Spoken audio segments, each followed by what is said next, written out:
Good morning, everybody. I should not have started off the session by talking about experience because I guess however much experience you have, you always want to learn some more. And I think this is a subject which other people have mentioned around the table does not get the attention that deep sea shipping does, at least in terms of journalistic profile. What I wanted to do this morning was really concentrate on discussing data availability and how that can permit the creation of the kind of models which then allow you to answer the questions we're sort of all interested in. And I didn't want to trip over what other people would say later. And of course, none of us know what other people are going to say later when we write our papers. So I'm going to dip into some of those other areas, but only by way of introduction and indeed maybe by way of provocation. So off I go. So as Anastasia explained, these are the 5 headings, or my interpretation of the 5 headings that I was given. What are the main coastal shipping sectors, the development of the kind of ship types that serve that market, and then moving into areas of market concentration, integration with other freight transport chains and the competition with combined transport. Well, I think competition with combined transport as time goes on, when we have to be more and more concerned about decarbonization. But my first challenge in doing this was trying to work out what coastal shipping was. So I remember asking Olaf, and you weren't terribly helpful. So I went on to Wikipedia because I thought it cannot be my responsibility to define coastal shipping. And basically what Wikipedia tells us is that coastal shipping is everything which is not ocean shipping. And what is ocean shipping? That means crossing an ocean. So that's my starting point. And that does take us into other areas and issues, of course, because if we're not competing, if we're not crossing an ocean, then we're competing with other forms of transport sometimes, but not always. Not if we're going to an offshore island. I mean, we spent the last year doing quite a lot of work for the island of Jersey off the French coast. And the issues there really are complex in terms of regulation, and as they are with all these small island markets. So that's a completely different set of issues and challenges as compared with competition, as it were, along the coast, which we traditionally see as the kind of short sea issue, really. And short sea shipping compete with inland transport and reduce congestion and all of those kind of arguments. So this is not a straightforward single shot subject. This is a very complex subject area. I put a slide up which describes what we do as a company, basically, so you know what you can ask us about and what you shouldn't ask us about. So we're basically freight transport modelers. We've created our own model for Great Britain freight, which we use for the department. It's one of someone from the department, our department for transport on this session now, which we use particularly for road and rail. We've worked in the Middle East creating freight models. We just finished another model in Saudi, or refreshed another model in Saudi Arabia. We've created models that look at pan-European container port competition. Up to last year, we were doing a pan-European model for the European Commission, done something called Rail Baltica. We've also, we did something last year with UNCTAD for the IMO, which was trying to establish the economic impact of the IMO measures on, as it were, regulating ships and the operation and the construction of ships, which reduces to the very relatively simple point that if the ships go slower, you need more ships, and that adds to cost. And that the really complicated bit is then to put that together with the freight that they carry and between different places, and therefore the knock-on economic impact of all that. That was one mega spreadsheet headache. But so that's the sort of the kind of work which we try to do. We also act as consultant for private sector clients, of course, and we've been working with Olaf and others on liner shipping regulation, and which is very much in the news at the moment. So that's what we do. Now, quantifying the coastal markets. What I propose to do is to go through, what I'm going to do in the next few slides is go through how one can break down this coastal market, that is the maritime traffic which does not cross oceans. I am absolutely aware that different people will interpret coastal shipping in very different ways, which is hence my reference back to Wikipedia. And later on in the paper, I'll start concentrating and focusing in on the areas people take most interest in, which is unitized cargo, competing rail, road, and sea. But I think we need to take that tour around the rest of the world, if you like, before we focus in and remind us how we should define this subject. Lots of different sources, Eurostat, our own World Cargo Database, Container Ship Data Bank, AIS data, and so forth. And the object is to examine what data is available, and I've no doubt other people have got other suggestions and sources that they can contribute to this debate about data availability, and how it can be used in models to help us inform our debate. So here's some numbers. Can I see them? So here we're simply looking at how much traffic there is within the different coastal regions, i.e. Europe and the Med, Far East, North America, and so forth, the traffics which don't cross the oceans. We're doing a 15-year time comparison here, and of course we see growth in each sector, particularly in the Gulf and, relatively speaking, in the Gulf and in Indian subcontinent area. If you look on the right-hand side, you can see how this compares with ocean traffic, that is traffic which is going externally, which is extra as compared with intra.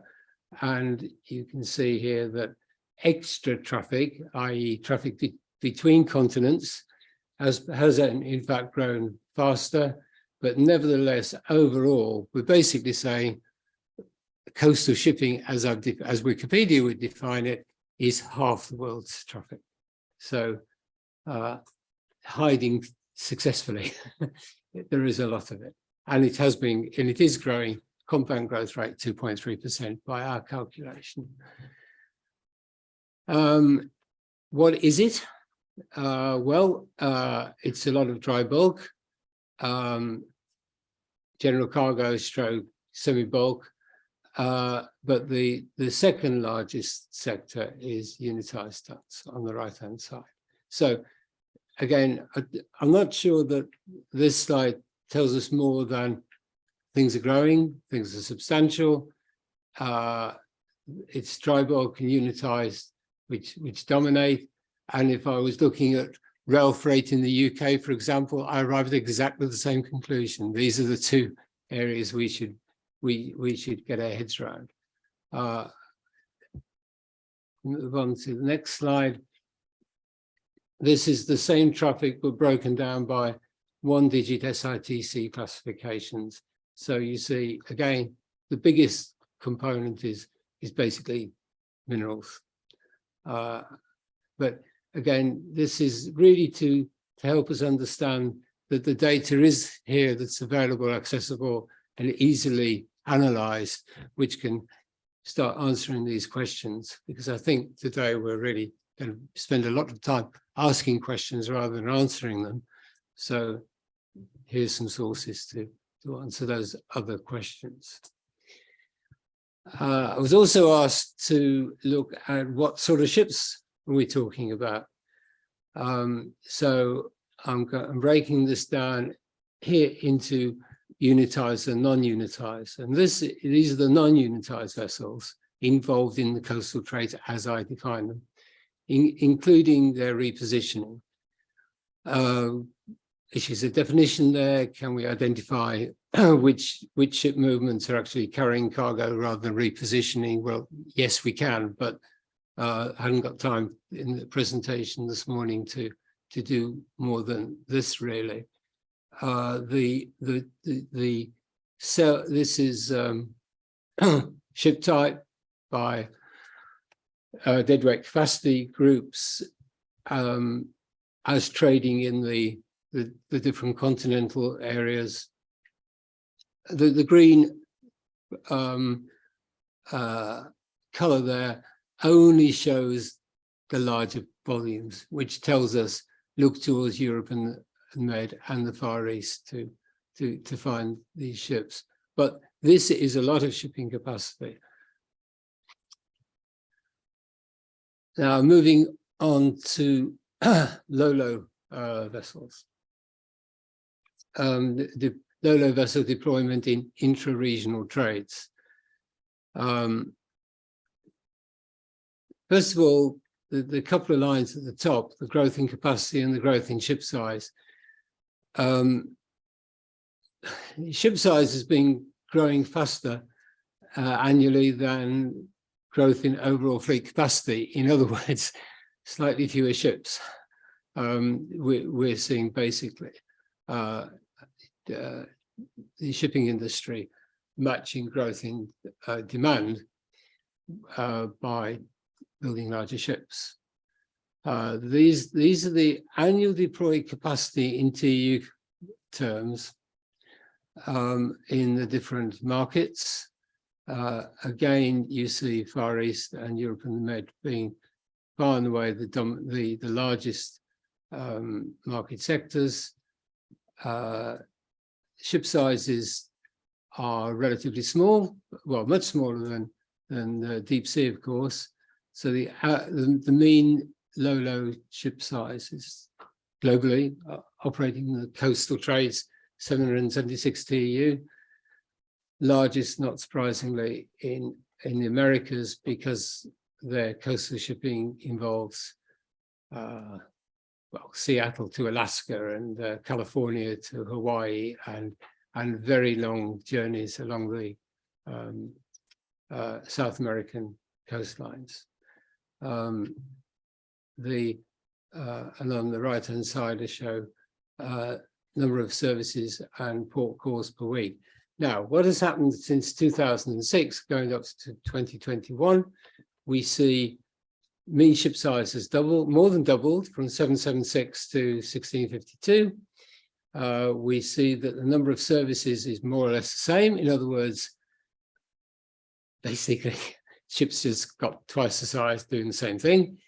And we see that the number of port calls per week has grown slightly. So really a very stable kind of deployment, not that things haven't changed at a granular level, and that the overall capacity offered has nearly doubled. So that's the kind of big picture. Let's moving on to our favorite subject in the last few years, constant market concentration. So what we've done is zooming in on Europe and the Mediterranean only. Same data, but just focusing more just on Europe and Med, looking at annual deployed capacity, which we can see has grown from 16 to 23 million TEU annually. We look at the top five operators. We see that their market shares have gone up from 43% to 62%. The top 10 operators from 60 to 78%. So those not in the top 10 have lost half their share, effectively. So we're seeing quite a lot of concentration and a lot less operators. And again, second table there is bottom part of the slide rather, is looking at who those guys are. And there are some observations I'd like to make. We see an increase, we see the ports beginning to take a direct role. So on the right-hand side, fourth down is DP World because they bought Unifeeder.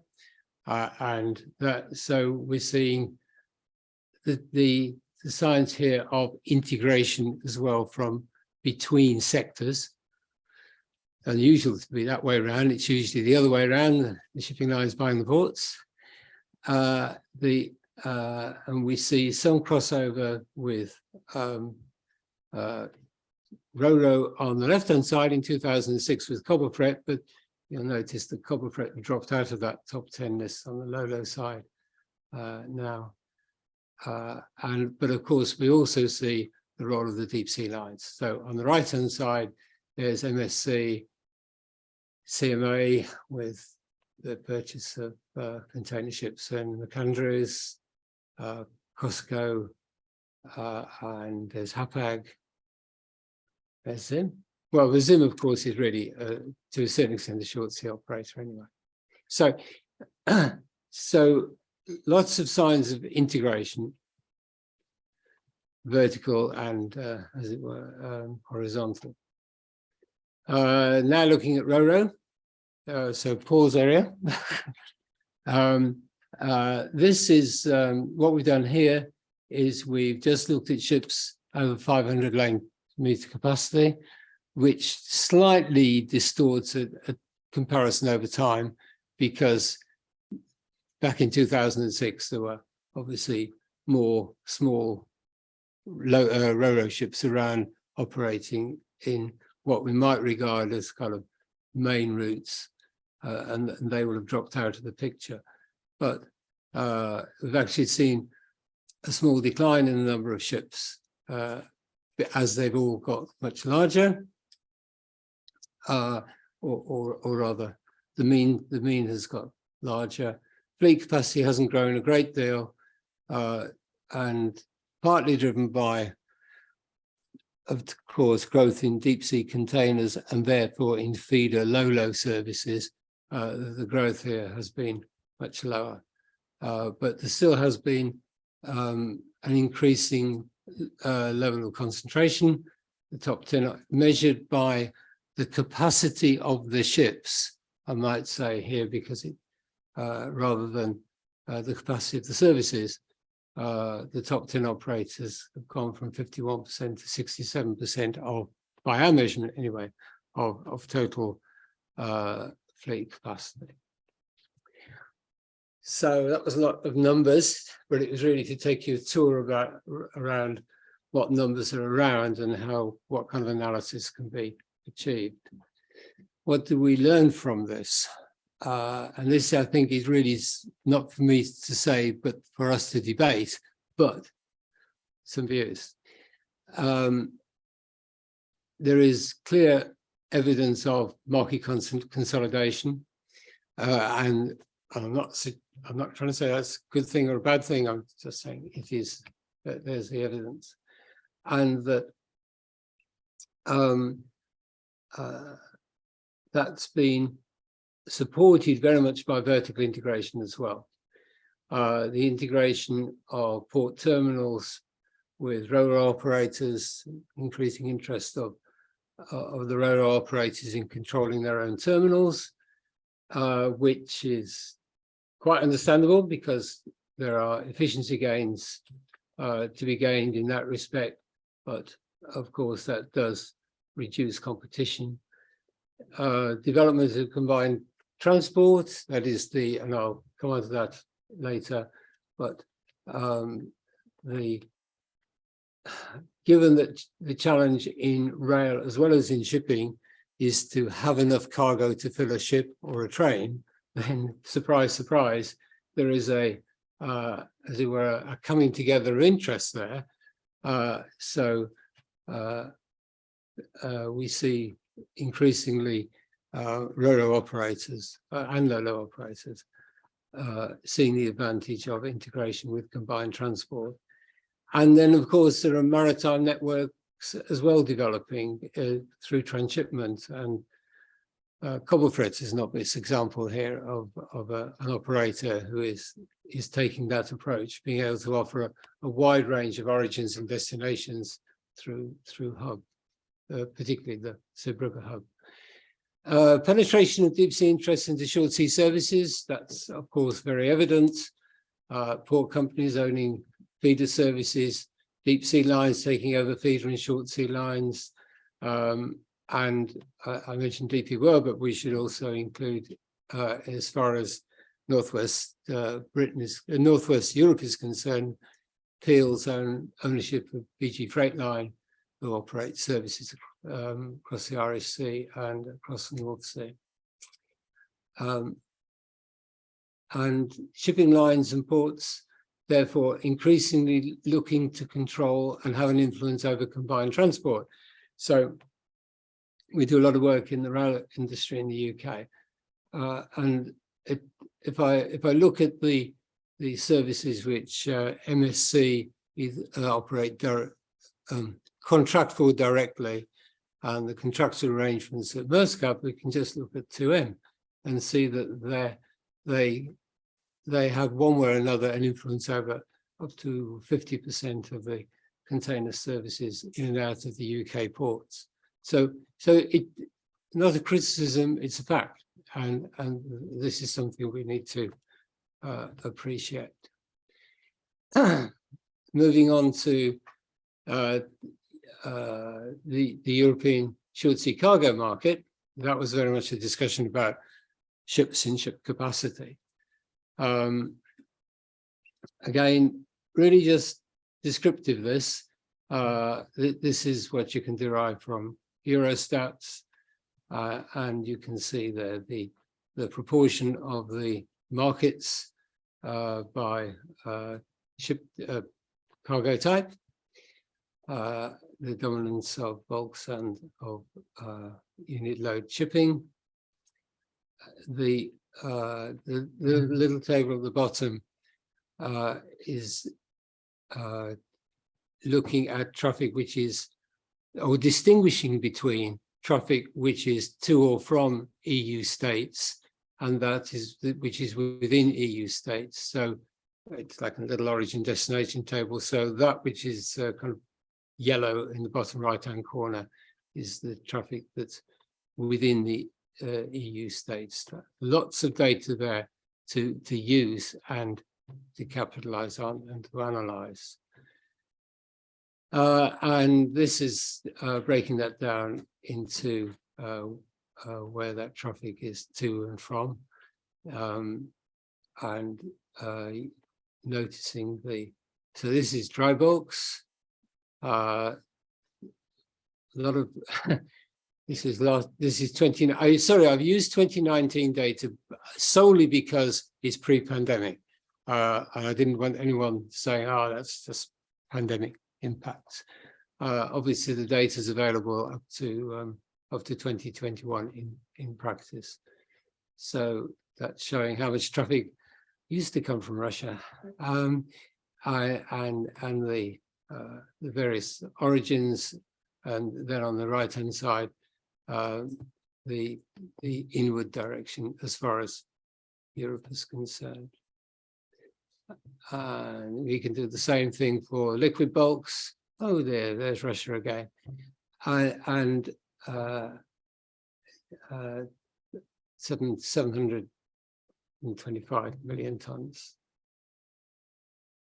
And then this is measured also in tons. This is the low market. So this is what we're saying here we have an origin, well, these are the row and column totals of a matrix, of course, but lots of data here available to analyze market sizes, market trends, and so forth.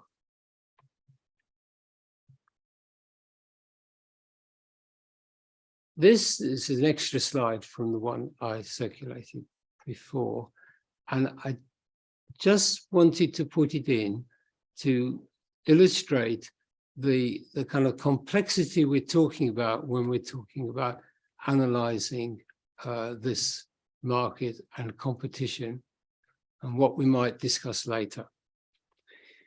So the database we're using here is one which describes the deployment of all low services, in this case, across Europe and the Mediterranean, port, by operator, and so forth. And this is just for one port. This is just for Bremerhaven. And here we can see the different operators as the column totals and all the different places they serve. And the size of this is generally weekly services, the ship capacity in each case. Now, this in itself as a table is not going to tell you a great deal. But what it seeks to bring to your attention, however, is that when we start talking about competition on different routes in different markets, we have to work out, how to go about doing that analysis. Because while in deep sea we might talk about, and we do talk about, competition at an intercontinental level. What is the market share between North America and Asia or whatever? When we're talking about short sea, the level of competition is much more granular because we're talking about traffic moving from very specific origins and destinations across the continent. So the market for Bremerhaven might be different from the market from Rotterdam because they're not necessarily in direct competition because they're local markets. But the different operators are all seeking, in the way they deploy their vessels, to tap into these markets. And if we are, as it were, being students of this subject, we have to think through how that operates. Very briefly, then moving on to what does this tell us about decarbonization, or the challenge of decarbonization? I think short sea shipping has some interesting challenges here. I think I've spent all those 44 years I was explaining, I was talking about before. I think I've seen it myself as someone looking to identify arguments to promote the use of shipping as compared with inland modes. And that was because if you use shipping efficiently, it is more fuel efficient, and it takes congestion out of where the people live. So it's good, ticking box. But I think that decarbonization raises some interesting challenges.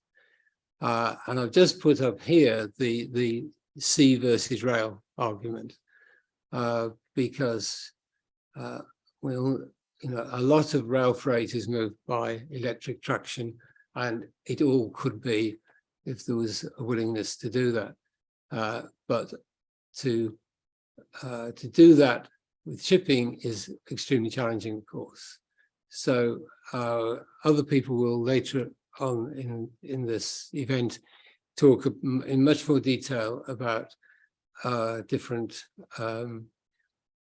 energies or energy options for shipping, and that will, I see one of the later speakers is talking specifically about Stena, so I'm not going to pick up on that. But the fact is, of course, that batteries work fine if you're talking about a really short crossing serving a small market. But there is no clear solution emerging yet for short sea shipping, unless we conclude that Maersk's deep sea strategy using methanol is the way ahead. But that's for debate, I think, in over the next 2 days. So my concern here was really to say there's lots of data here, there's lots of shipping movement data, lots of cargo flows you can analyze. So providing you've got your detailed micro level model, granular model working okay, we've got the data to kind of gross it all up to wider lessons. I put this one up as an extra slide because it just happens that CMA CGM have just released this as part of their marketing, and it describes a route they're developing. And it just happened to show on the same slide the rail links in and out of the ports. It occurred to me I could use that to ask the question, well, if I'm going from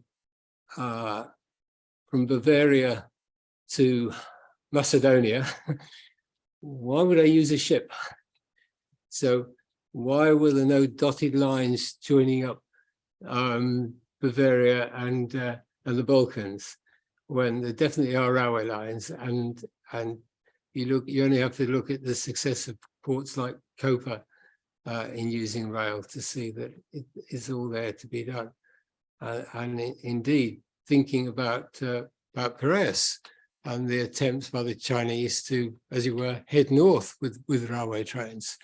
So I think this does kind of raise and pose the question about where will be the green solutions in the future, and how will they be most easily achieved. Again, I put this table up here so that we could take that question forward.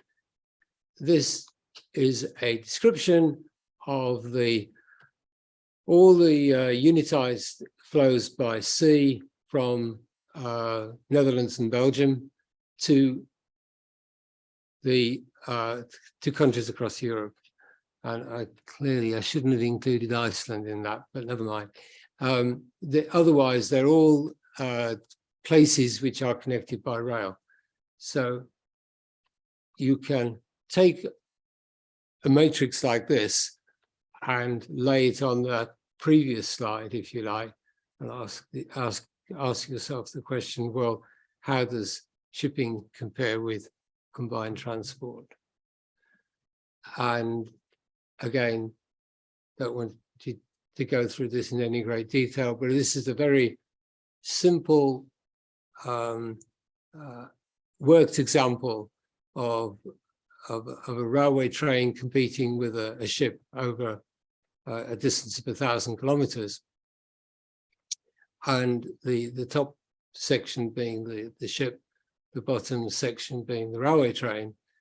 And the ship beats the railway train in terms of euros per box and CO2 per box, providing the railway train is using diesel. However, if the railway train is using electricity, then it wins on a CO2 basis for obvious reasons. So just to summarize the rambling thoughts of this opening session, as I've defined it here, as Wikipedia defined it, because the coastal market accounts for around half of global international trade. And it's growing nearly as quickly as deep sea traffic, not as quickly, but it is growing. Or in the long term, it's growing. There's a lot of data here that can be input into global models. which allow us to test propositions and to arrive at, as it were, global conclusions. And we've done that ourselves in some cases, and happy to help other people do it. Market consolidation is evident wherever we look. And that's hardly a surprise, because there are scale economies in shipping. As deregulation and globalization proceeded, no surprises that this all took, this all encouraged consolidation. Vertical integration is clearly taking place in the short sea trades, as in deep sea. Contracts that are made between ro-ro lines and port operators for exclusive terminals, that kind of thing, is clearly happening, as well as port operators running feeder services to, in some respects, protect themselves against the deep sea lines. Decarbonization challenges is clearly there for shipping, as we all know, because shipping has to work out its green future in order to actually make the investments that are required, because as we all know, a ship built today will probably still be with us in 2050. So we've reached the kind of rock and a hard place sort of situation. But final point, decarbonization and means also greater use of either shipping or rail over road, hence scale economies, hence the further encouragement of vertical integration, therefore an area for attention by the regulatory authorities here as well as in deep sea. Thank you for listening.